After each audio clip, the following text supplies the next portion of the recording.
Hello, this is the week 3 presentation, and so this is where we finally get to talk about um, the the assignment. So our learning outcomes from today are to introduce the principles of presenting, to contrast the structure of a good business presentation with that of a report, an academic report particular, um, and to explain the fundamentals of energy economics. So to start and carbon dioxide emissions. So we're trying to get into that to the heart of the assignment, and then to offer you some good data sources. And the last recording will be as I take you through bits of the spreadsheet in case you haven't got to grips with that.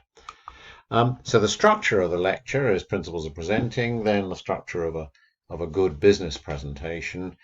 Those are two different things. And then we talk about carbon dioxide emissions, an introduction really, and then the useful data sources and your briefing. So let's kick off with principles of presenting. And the first thing to say is if you're suddenly called upon to present, the first thought that should go through your minds as you start to shape it is the 3 Ps: presence, power, and passion. This comes straight from the theory of acting. All actors have to have this on stage, and you should have it when presenting. So take a tip from the professionals and use what they do. So from the point of view of giving a presentation, and we're first going to talk about a live presentation, then you've got to actually be visible. You can't present if you're just a disembodied voice, or you can, but it's extremely difficult.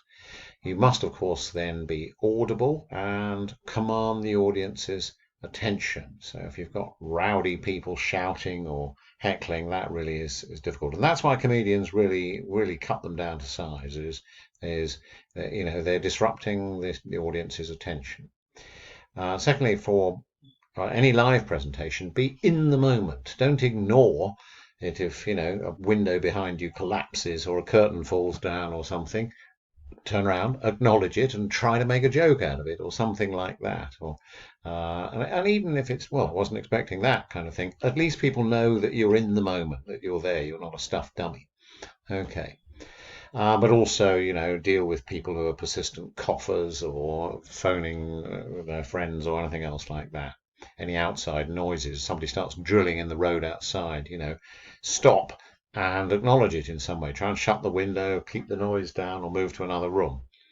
Okay, the second thing is power. And for that, you have to command the room and show that you have the power, and people have given that over to you. So there could be all sorts of very senior people in the room with you, but what they have said temporarily is forget that I'm in the audience, and just you talk about this subject on which you're the expert.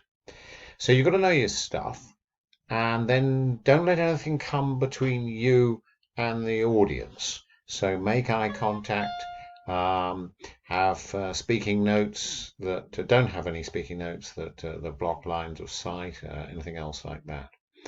Don't get in the way of your own slides. If there's something vital that's on the slide, don't stand in front of it. And then there's passion. And this is what, of course, the actors all know. They all want to know, what's my character's motivation? Betrayal or anger or humor or whatever, But actually, when it comes to real life, think of David Attenborough. Passion persuades. So you've got to show that you care about the subject. If it's a serious subject, then you've got a message and a convincing story.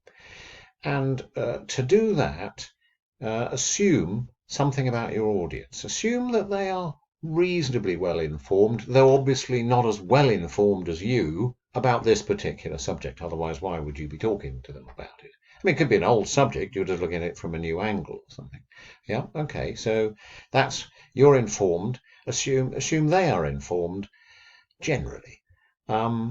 That they're also interested. Yeah, they will give you some interest, as long as you return it by making your presentation interesting. Also assume that they are independent, reasonably intelligent people who are capable of coming to their own independent conclusions. So I think of that as the audience as 3 eyes: informed, interested, and independent. And the first person to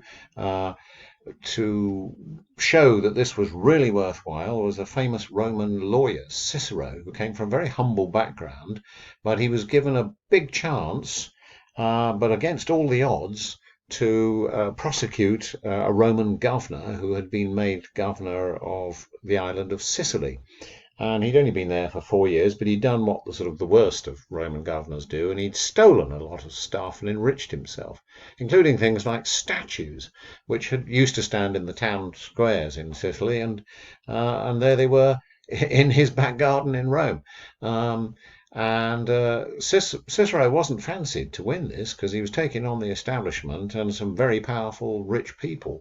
But he won his case by assuming all of this. He assumed that the jury was informed, interested, and independent. And then he just put the facts out in front of them. He got an old character from Sicily to come over and say, well, I've lived there all my life. And yes, a great citizen in the past gave this statue of the Roman god or whoever, and it was in the town square for the first 40 years of my life. And then this man was made governor, and it suddenly disappeared 3 months after he'd been made governor. And we'd like to have our statue back, please. It was a public good, and it's the governor always said it was stolen by unknown thieves. Well, those unknown thieves seem to have returned it to the governor in his own back garden, don't they? We'd like it back in Sicily, please.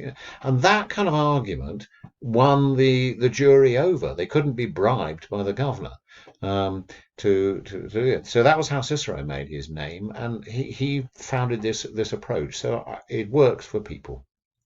So, assume the audience is unbiased, informed, interested, independent, and that if you make a well-reasoned case, they will respond to it. They won't necessarily agree with you, but they will respond and give you credit for making a good case well.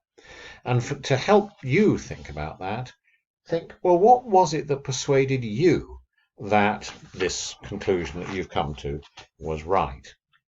Okay, so that's the general principles of presenting. If it's a live business presentation, we have some other things to think about, particularly in business, and also this applies to the public sector, to ministers, and indeed generally in life. So I want to contrast a presentation, a business presentation, with with other kinds of things. But first of all, remember that the venue and the audience matter. So find out, do your homework in advance, find out who will be there, how long you've got, what's the room like, all those kind of things. Especially you would like some powerful people to be there, some VIPs, CEO, whatever. Make sure you stay within the time limits. Make sure that you stick to the topic that you have agreed to talk about and that you don't wander off. Also, I'm afraid to say in business, but also in politics too, don't be offended if very powerful people, the ones you really most want to influence, walk out halfway through your presentation. They may, in fact, not be bored, but they may just think, yeah, I know where you're going with that. Okay, I'm afraid I've got a very busy day and I've got something else to do as well. And, you just have to accept it. They know their value of their time more than you do. They will be more focused on what you conclude rather than the logic and the detailed logic and the methodology. If there's some doubts about that, they'll ask one of the intervening people between you and them to explain all the logic and methodology because they liked it or because they didn't like it, and they'll check it out then. Okay, but they're mostly interested in what you conclude. So if we think about the structure of an academic paper, then that's normally written out in the form of, well, here's my objectives and introduction, and then I go and review all the literature that we've had, and that seems to suggest a certain kind of methodology, which is this one's been tried in various other cases, and then, well, we need some new data, and either we go out and actively gather new data or create an experiment or something, or in the passive sciences like the social sciences or geology or astrophysics, we just go out and look for something that will confirm our hypothesis or refute it. And then we put that all together and it leads to some experimental results, and from that we draw our conclusions, either about the methodology or whatever. Okay, so the conclusions come right at the end. Now let's contrast this with the business presentation. And that's done the other way round. So we start with the conclusions because people want to know, do you conclude? And typically in business, we either want to know that what we're doing is roughly right, and this is sort of supporting it in a new area or reconfirming it, or no, I disagree, folks. I think that we should do something else. And then we come to a different conclusion. Okay, now let's suppose if you have come to a different conclusion, the chief executive's reaction is going to be, okay, you're entitled to your view, I'm entitled to mine. And this isn't a democracy. If it comes down to that, I'm the chief, so it'll be my conclusion that counts. But why do you conclude that, whatever you have concluded? And for that, you then say, well, there's this rationale, and it's and blah blah blah, and you put in the logic, and it leads to this conclusion. Oh, okay. Well, how do you know that that rationale is true? Well, here's the logic, detailed thing, step by step by step, and the assumptions, and that leads to my conclusion. Oh, okay. On what basis do you is the logic right? How do you know that? Well, here's the data, and you go and do it. And therefore, if you look at it, the structure of that is almost the reverse of the structure of an academic paper. Okay, we've got the same components, but it's the other way round. Okay, and at each stage, if the chief executive is interested, they're asking you, well, how do you know that? Why? And they're gradually getting back to what it is that you differ from. Is it different assumptions, different data, different logic, different model, or whatever?